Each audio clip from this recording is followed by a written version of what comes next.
5 things to know about March Madness. Yeah, let the madness begin. So everything actually starts tomorrow with the first of those play-in games. They call it the first 4 games.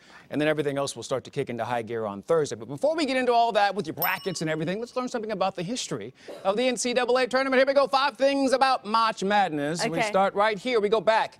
You have 68 teams now. Yeah. But at the beginning, it was just 8 teams. Let's take you back. 1939, University of Oregon, they called themselves the Tall Furs because they had a really tall starting lineup. Well, they beat 7 other teams to win the very first NCAA tournament and national championship. And then since then, they incrementally would open it up, make a little adjustments every couple of years and decades. And then finally, 2011, they made the last change where they opened the whole thing up to 68 teams vying for that national championship spot. All right, number 2.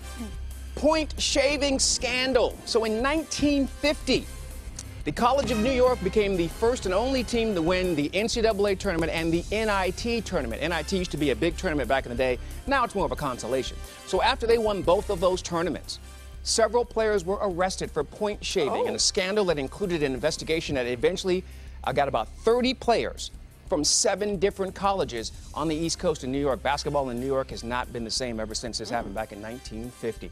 Also, take a look at this, racial exclusion. So there were some African-American players that played really important roles in early championships. Number 1 would be the greatest winner of all time, Mr. Bill Russell, who led the University of San Francisco Dons to championships in 1955 and 56. But most colleges refused to integrate their schools until 1966 when Texas Western, fielding 5 African-American starters, beat Kentucky in the championship game.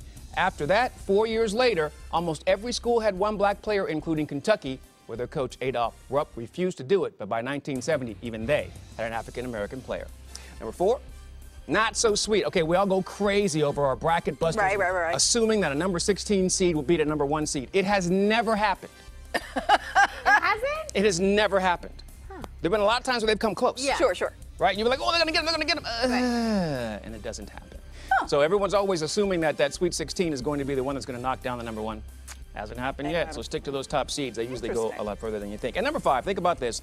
The longest drought. Okay, so when Harvard made the tournament back in 2011, that was a 66-year drought where they had not even sniffed or even had a sight of the NCAA tournament, and they finally broke that streak.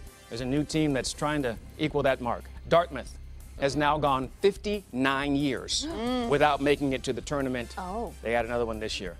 All right, keep going. 7 more years, you'll get to that Harvard mark. That's just a couple of things you might want to, regale your friends with. Talk around the water cooler. Show them how much you know about March Madness and the history of the NCAA tournament. Find out more. Go to GoodDaySacramento.com. Click on Show Info for today's date. Man up for getting your bracket ready and knowing the history of the sport. Good Day continues after this.